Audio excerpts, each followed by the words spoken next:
으로 하나님께 영광을 돌리는 달이 되겠습니다. 사람들은 이 세상을 살면서 어느 누구든지 결산하는 일들이 있습니다. 그것은 일반적이든 영적이든 결산을 하게 되어 있다는 사실이죠.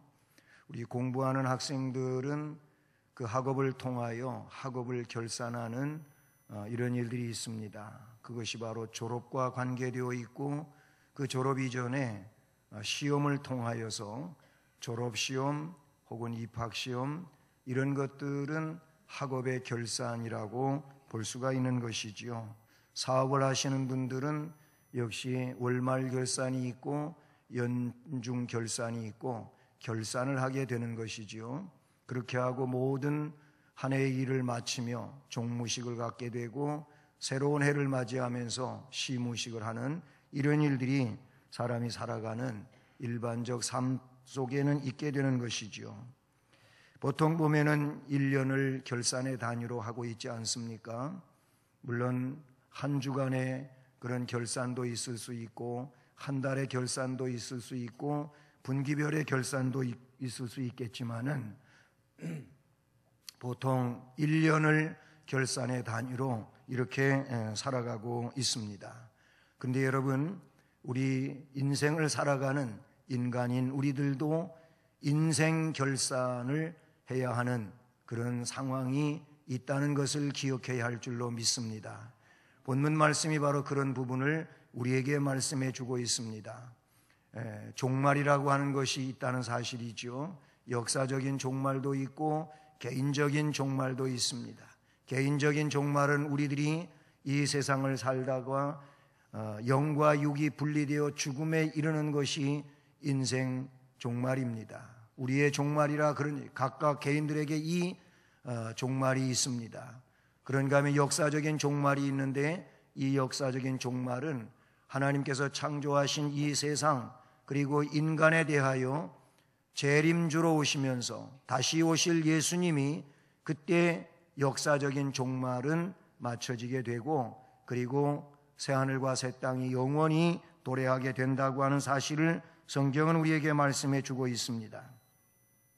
오늘 누가복음 21장은 앞부분에서 예수님께서 바로 그 역사적인 종말을 말씀해 주시는 과정 중에 이런 종말이 느닷없이 닥쳐오게 될 터인데, 그러니 그때를 위하여 너희는 조심하라 그랬습니다. 너희는 스스로 조심하라고 했고, 36절 마지막 부분에 보게 되면은 우리 주님 앞에, 그 인자 앞에, 심판주가 되시는 그분 앞에 설 수 있기 위하여 항상 기도하며 깨어 있으라, 이렇게 말씀하고 있는 것입니다. 결산으로 영광을 돌리는 12월 달에 한 해를 마무리 지어 가면서 아름다운 결산을 통하여 하나님께 영광을 돌리는, 즉 오늘 말씀에서 나타내 주는 대로 스스로 조심하고 항상 깨어 기도하고 그렇게 깨어있는 심령으로서 세워져 가는 귀한 달이 되기를 주님의 이름으로 축복합니다.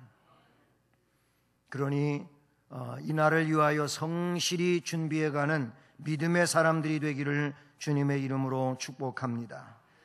그러면 오늘 말씀에 왜 스스로 조심해야 하는 것을 말씀해 주셨습니다. 왜 스스로 조심해야 합니까? 너희는 스스로 조심하라 그랬어요.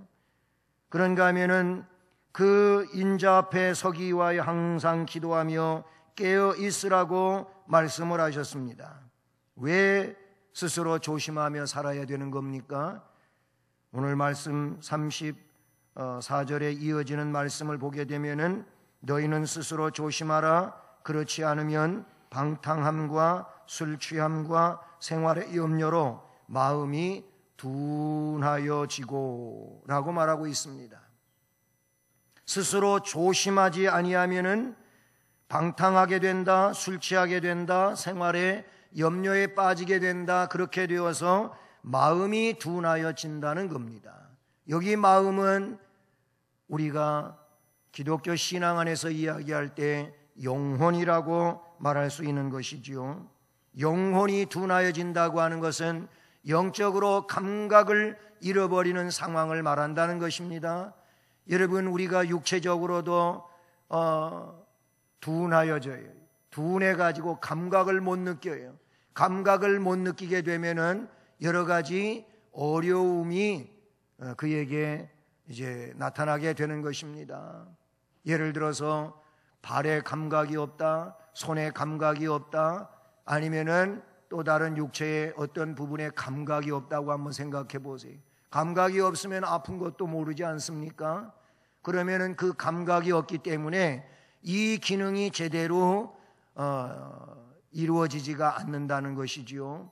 그래서 넘어지기도 하고 아니면은 그릇을 들었다가 떨어뜨리기도 하고 여러 가지에 있어서는 안 될 그런 증상들이 유발하게 되는 겁니다. 둔하다고 하는 것은 감각을 잃는다는 겁니다. 감각을 잃게 되면은 문제가 발생할 수밖에 없다는 것이지요. 마음이 둔하여진다는 겁니다. 영혼이 둔하여진다는 겁니다.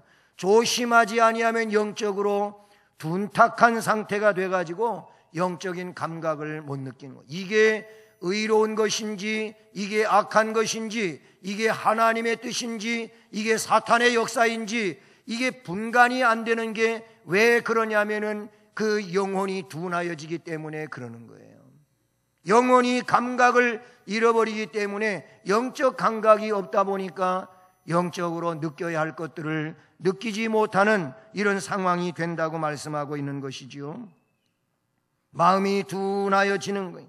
방탕 때문에, 술 취함 때문에, 생활의 염려 때문에 마음이 둔하여진다는 거예요. 먼저 방탕함을 이야기하고 있습니다. 우리가 스스로 조심하지 않으면 방탕함으로 인하여 마음이 둔하여진다고 주님께서 말씀하신 겁니다. 인간은 저 창세기 에덴 동산에서 하나님의 명령을 불순종했어요. 그 먹지 말라고 하는 열매를 따먹음으로 저들이 죄에 이제 빠지게 되고 그 일로 인하여 하나님께로부터 동산에서 추방당하는 일생 고통하며 사는 수고의 삶을 사는 땀 흘려야 되는 이런 삶을 살게 되었음을 창세기 3장에서 우리는 볼 수가 있다는 사실이죠. 바로 그때로부터 인간은 즉 타락 이후로 악을 선호하는 마음, 향락적인 성품을 지니게 됩니다. 이 사실을 솔로몬은 전도서 9장 3절에서 이야기하고 있어요. 타락한 인간은 자꾸 선보다는 악을 선호하게 되어 있고, 그리고 악을 선호하다 보니까 그 마음은 향락 쪽으로 기울어진다고 하는 사실이죠. 향락은 육체주의가 원하는 것들이지 않습니까? 여러분, 우리가 우리를 정말 성령의 역사와 믿음의 능력과 그리고 말씀 안에 바르게 세우지 않으면, 그런 일들에 열심을 내지 않으면 우리는 육체주의로 빠져들 수밖에 없고, 육체가 원하는 것은 뭐냐면 편안함입니다. 육체가 원하는 것은 언제나 편안한 거예요. 편안한 것은 좋은 것 같지만은 결국 영적인 것과는 정면 충돌이 되고, 그래서 영적으로 성숙하고 성장하고 능력 있기 위하여는 편안함을 추구해서는 절대로 안 되는 사이죠.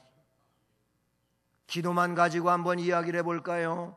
기도하던 사람이 기도 안 하면 편안하지요. 기도하는 일은 어떤 누가 이야기한 것처럼 중노동과 같은 일이에요. 기도는 쉬운 게 아니잖아요. 힘든 거잖아요. 그 기도 시간에 동참하고 시간을 맞추고 열심히 해야 되고, 그리고 시간을 거기에 맡겨야 된단 말이죠. 근데 기도하던 일을 안 하게 되면 편안한 거예요. 편안한 게 육이 원하는 거지 영이 원하는 게 아니잖아요. 그 편안함 속에 영은 점점 더 시들어가고 뒤로 퇴보하고 영적인 감각을 잃어가게 되고, 그래서 무능함에 빠지게 되고, 그 무능함이 하나님 앞에 능력 있게 세워지지 않는 이런 심령으로 될 수밖에 없다는 것이죠. 이처럼 인간은 악을 선호하고 향락적인 성품을 지니게 되어 있어요. 아주 전염이 강력한 겁니다. 그것은 우리 스스로도 느낄 수 있는 거예요. 그리고 그런 사람들과 동행하고 그런 사람들과 함께하고 그런 사람들과 어느 정도 지내다가 보면은 어느 사이엔가 기도하는 일이 싫어지고 예배 드는 일도 멀어지고 하나님 앞에 능력 있게 바르게 설 수 있는 이런 상황들은 자꾸자꾸 멀어지고 떠듬떠듬 그렇게 뜸뜸해지고 하는 상황으로 갈 수밖에 없다는 것이지요. 그래서 아모스 6장 4절로 7절 말씀은 방심하게 되면 육신의 안일함과 쾌락에 빠질 우려가 있다고 지적하고 있는 것이죠. 이러한 방탕은 갈라디아서 5장 21절 말씀에 보면 하나님의 나라를 유업으로 받지 못하게 한다고까지 말씀하고 있는 것이지요. 방탕함은 하나님의 나라를 들어가는 일에 있어서 뒤떨어지게 한다고 하는 것을 말씀을 해 주십니다. 성도가 향락에 물들면은 안일의 깊은 잠에 빠지게 된다고 이사야 32장 9절로 14절 말씀에서 말씀해 주고 있다는 것입니다. 영적인 잠 혹은 영적인 졸림에 빠지게 되면은 이 자체는 육체주의로 보다 더 그 삶을 중심으로 살아가고 있다고 하는 것을 성경은 지적하고 있다는 사실이죠. 저는 태어나기는 강원도 원성군 소초면 학곡리 422번지에서 태어났어요. 그런데 얼마 전에 알고 보니까 저희 부친 초상을 치르면서 바로 그 제가 태어난 고향 마을 밑에 거기서 목회하는 친구가 있더라고요. 철원서 목회했는데 거기 가서 목회하고 있더라고요. 상가에 왔었는데 그때 알았어요. 근데 거기서 태어나가지고 몇 차례 홍천으로 행성으로 이사를 했다가 이제 철원에 초등학교 3학년 때서부터 다 컸어요. 거기서 제가 군사 지역에서 컸다 그 얘기. 큰 얘기를 하려고 하는 것이 거기서 자라면서 제가 본 게 많아요. 군인들과의 관계된 걸 본 걸 많아요.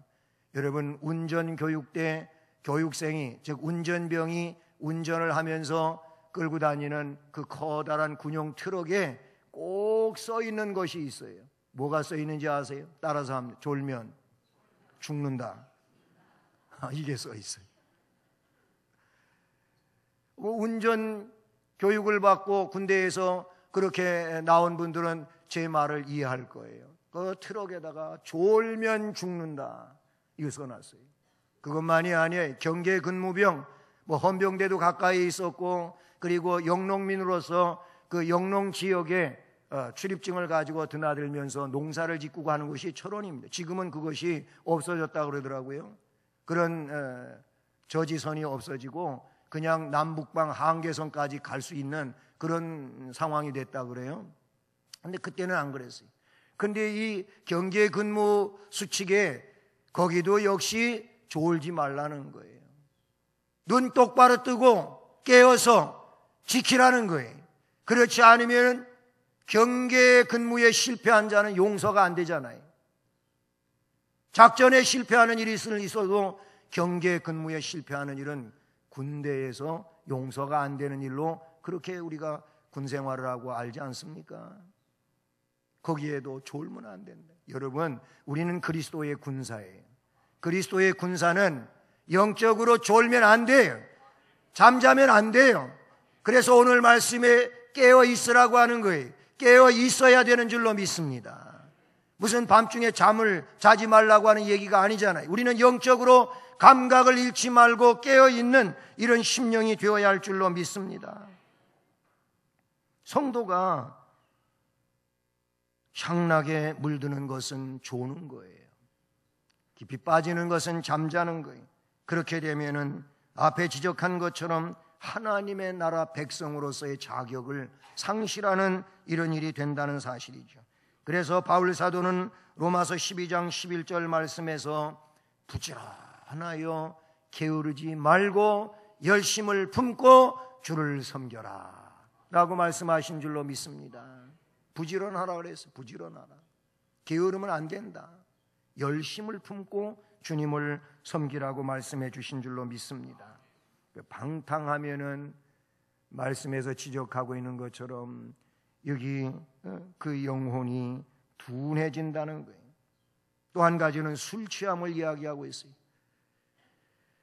노아는요, 홍수 심판에서 구원받은, 방주를 하나님의 말씀대로 지어서 구원받은 그런 사람이 노아잖아요. 그의 아내와 그의 아들 며느리와 함께 8 식구가 홍수 심판에서 구원을 받았어요. 근데 홍수 이후에 역시 노아도 보니까 포도 농사를 짓고, 그리고 그 포도를 가지고 포도주도 담고, 포도주를 담아서 포도주를 마셨어요. 술을 마셨어요. 그래가지고 취해가지고 열이 나서 그랬는지 옷을 벗어 집어던지고 벌거벗은 몸으로 자다가 함 아들한테 들켰어요. 그러면 이 아들은 아버지의 그 부끄러운 모습을 조용히 덮어드리면 좋은데, 이 함이라고 하는 아들은 밖에 나가서 자기 형제 셈과 야벳한테 다 까발렸어. 다 떠들어댔어요. 그래서 이 야벳과 셈은 그 말을 듣고 옷을 뒤에다가 걸쳐가지고 뒷걸음질을 쳐가서 아버지 몸을 보지 않고 덮어드리고 나왔어요. 나중에 술이 깼어요. 아버지가 이 사실을 알게 되고 함은 저주했어요. 그리고 셈과 야벳은 축복했어요. 그것도 잘못이지요. 어쨌든 술 때문에 생겨난 일이었어요. 술 때문에 부끄러운 모습이 되었고, 그리고 그것 때문에 함 아들을 저주하게 됐고, 함은 그래서 저주스러운 삶을 살아가는 조상이 되고 말았다는 것이 성경에 나타나고 있는 내용인 것이지요. 그래서 잠언에 술을 취하면 안 된다는 거예요. 르무엘 왕의 어머니도 그 아들 르무엘에게 너는 술 혹은 독주를 구하지 말라 그랬어요. 그것 때문에 내가 정치를 잘 못할 것이고 왕으로서의 책무를 바르게 감당하지 못할 것이기 때문에 그 술을 너는 금하라고까지 잠언 31장 4절로 5절에서 말씀을 해주고 있다는 사실이죠. 잠언 23장 29절 이하의 말씀을 보면은 술의 증상이 어떤 것인지를 말하고 있는데, 재앙이 네게 있느뇨, 근심이 네게 있느뇨, 분쟁, 원망, 그리고 상처, 붉은 눈, 이런 것들이 네게 있느냐? 이것은 다 술에 잠긴 자에게 있고 혼합한 술을 구하러 다니는 자에게 있느니라 그랬어요. 그러니 너는 그것을 보지도 말지어다, 이렇게 성경은 말씀하고 있다는 사실이지요. 왜냐하면 그것 때문에 타락하게 되고, 그리고 방탕하게 되고 정상적인 삶을 살아가지 못하게 하기 때문이라는 것입니다. 아모스 4장 1절에서는 그래서 술 취함은 악의 근원이 된다고 말씀하고 있는 것이지요. 이처럼 마음이 둔하여져 방탕 때문에, 술 취함 때문에 마음이 둔해질 수도 있고, 또 한 가지는 오늘 본문의 말씀을 보게 되면은 생활의 염려 때문이라고 말하고 있어요. 인간은 세상을 살아가는데 땀 흘리고 수고하고 그렇게 사는 것이 하나님의 명령이고 정해진 이치라고 창세기 3장 17절로 19절에 말씀합니다. 그런데 그 살아가는 생활 문제 때문에 지나치게 근심하고 염려하게 되면 신앙생활에 지장이 오게 되고, 그것은 결국 하나님의 뜻이 아니라고 성경은 말하고 있어요. 예수님은 그래서 마태복음 6장에서 먹는 것, 마시는 것, 입는 것 때문에 너는 염려하고 근심하고 걱정하지 말라. 너의 염려와 근심, 걱정 때문에 내가 내 키를 한 자나 더 할 수 있더냐? 할 수 없지 않잖아요. 염려한다고 되는 일들이 아니라, 그러니 오히려 염려하지 말고 그의 나라와 그의 의를 구하며 살라 그랬어요. 왜? 주께서 너에게 필요한 것들을 모두 알고 계시기 때문이라고 그랬어요. 이런 것들은 이방인들이 구하는 것이라 그랬어요. 너희들은 그의 나라와 그의 의를 구하라고 말하고 있어요. 염려 대신 염려거리를 기도의 제목으로 삼아 기도하라고 바울 사도는 말씀하고 있지 않습니까? 신자는 그러므로 먼저 하나님의 말씀에 귀를 기울이고 살아야 될 줄로 믿습니다. 바울 사도는 디모데전서 6장 9절 말씀에서 그렇지 아니하면 시험과 올무와 여러 가지 어리석고 해로운 욕심에 떨어지게 되고 그래서 사람으로 파멸과 멸망에 빠지게 하는 것이라고 말하고 있는 것이죠. 염려는 지나치면 파멸하게 되고 멸망에 빠지는 일이 된다는 것입니다. 그 자체가 시험이 되고 올무가 된다고 말씀하고 있다는 사실이죠. 그러므로 베드로 사도는 너희 염려를 다 주께 맡기라 이는 그가 너희를 돌보심이라고 베드로전서 5장 7절에서 말씀해 주고 있습니다. 우리는 기도하며 깨어있는 이 스스로 조심하는 삶을 살아야 되는 첫 번째 이유는 그 영혼이 둔하여지기 때문이라는 겁니다. 영혼이 둔하여지지 않기 위해서는 스스로 조심하여 항상 기도하고 깨어 있어야 될 줄로 믿습니다. 또 한 가지 이유는 34절 마지막 부분에 보니까 뜻밖의 그날이 덫과 같이 너희에게 임하리라 그랬어요. 너희들이 조심하지 아니하면 뜻밖의 아직 준비되지 않은 상황에 그날이 덫과 같이 너희에게 임한다. 이 덫과 같이라고 하는 것은 뭐예요? 깜짝같이 아니면 갑자기 그렇게 임한다는 얘기죠. 덫은 짐승을 잡기 위해 만들어 놓은 그런 도구들 아니겠습니까? 여러분, 우리 자연보호 혹은 동물 보호자들은 이렇게 가을이 되고 하면은 야산에 덫을 놓은 것들 그거를 전부 수거하기 위해서 많이들 다녀요.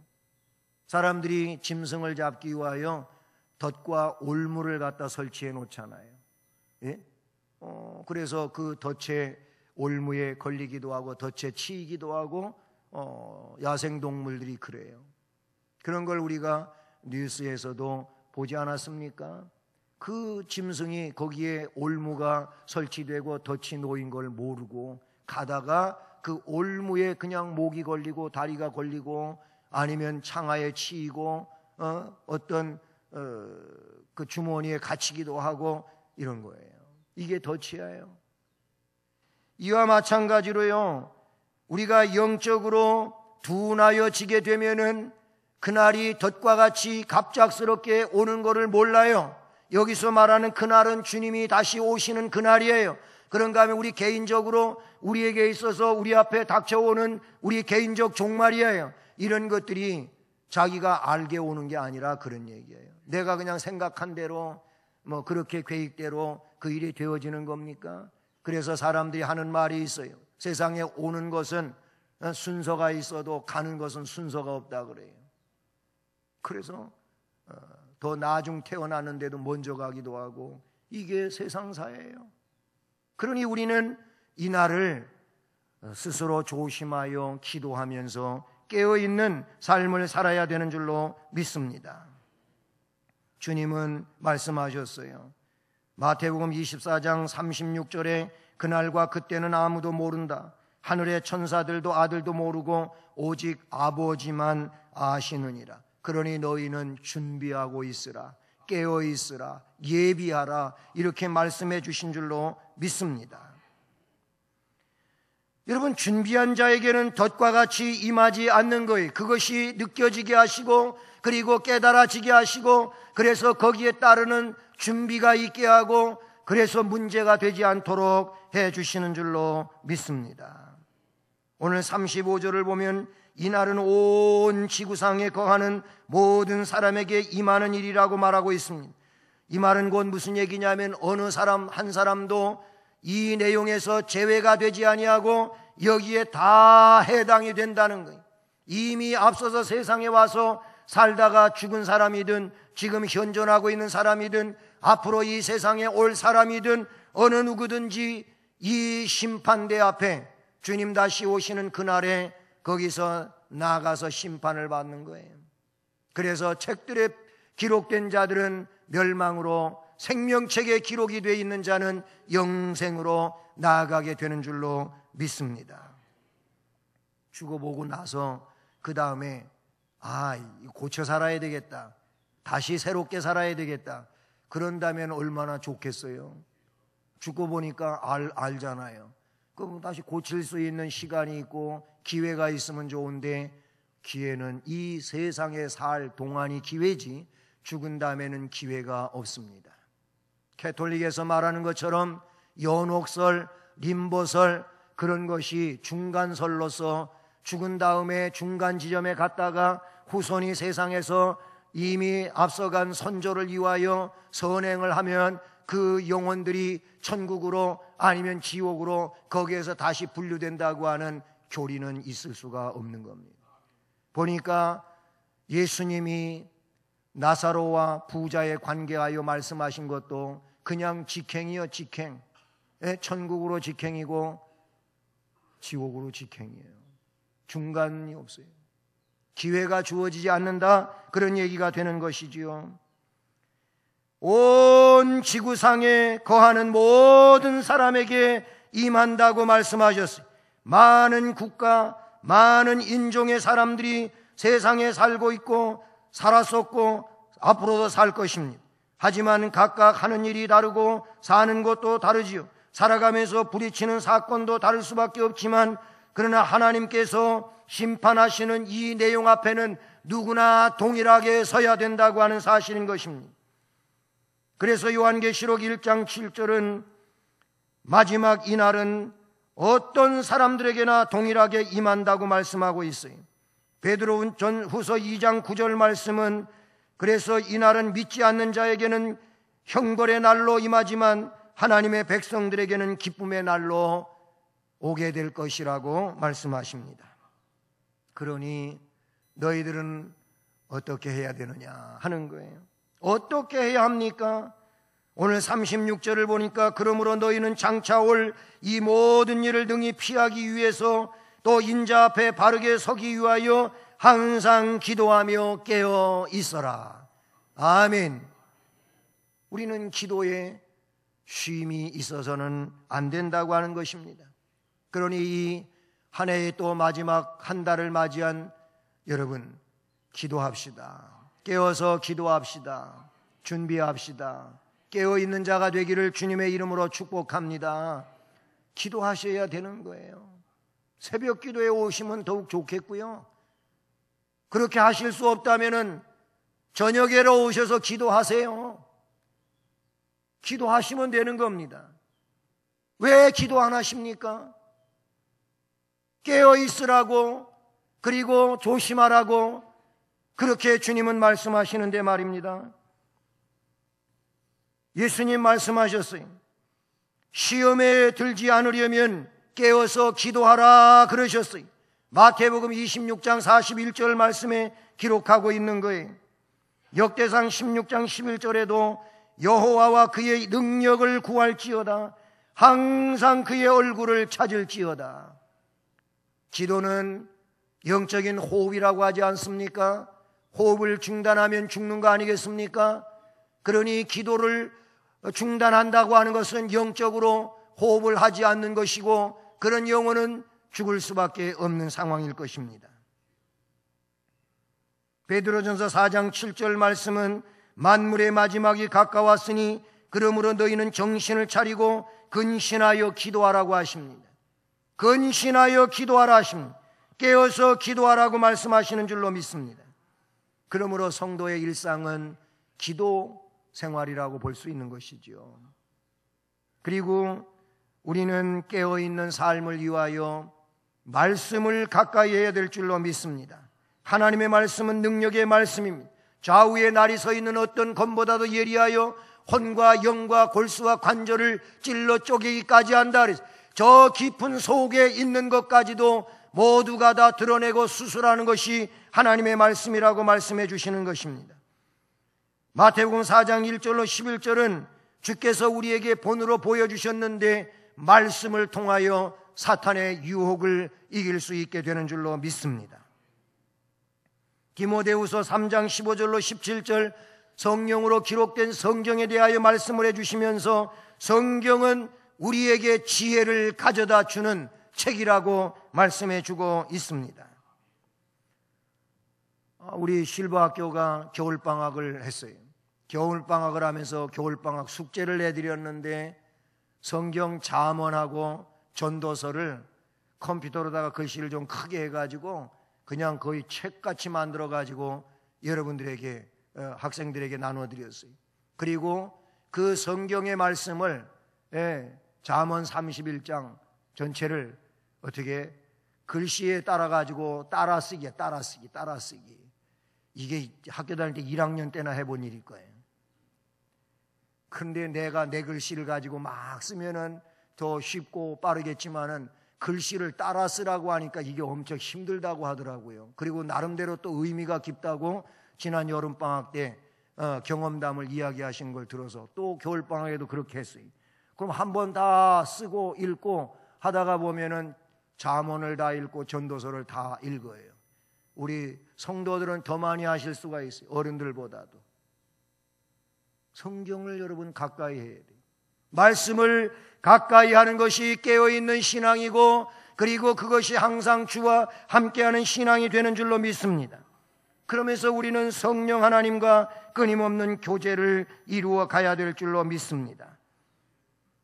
항상 기도하며 깨어 있으라 라는 것은 바로 이와 같이 성령으로 교제하는 삶을 이야기하는 것이죠.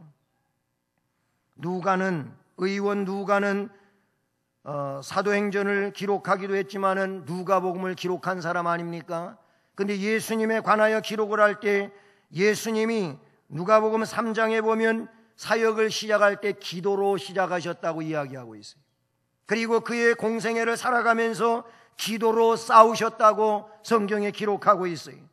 그런가 하면 누가복음 23장 34절 46절을 보면 그가 십자가에서 기도로 운명하셨다고 기록하고 있어요. 그러니까 기도로 시작하고 기도로 싸우시며 살아가고 기도로 마쳤다고 하는 내용을 누가복음에서 나타내 주신 거예요. 여러분, 하루를 살며 기도로 시작하고 기도로 싸우고 기도로 마칠 수 있기를 주님의 이름으로 축복합니다. 이 자체가 오늘 말씀의 제목과 같이 기도하며 깨어 있으라고 하는 삶을 살아가게 되는 것이며, 이런 이들이 영적으로 둔하여지지 아니할 것이고, 그리고 갑자기 임하는 주의 날이라 할지라도 문제가 되지 아니라고 생각합니다. 꼭 이 은혜 속에서 믿음으로 살며 하나님 앞에 영광을 돌리는 우리 모두가 되기를 주님의 이름으로 축복합니다. 사랑의 하나님 아버지, 감사를 드립니다. 이제 한 해의 마무리를 하는 결산의 달을 우리가 맞이하고 이 한 달을 살아갈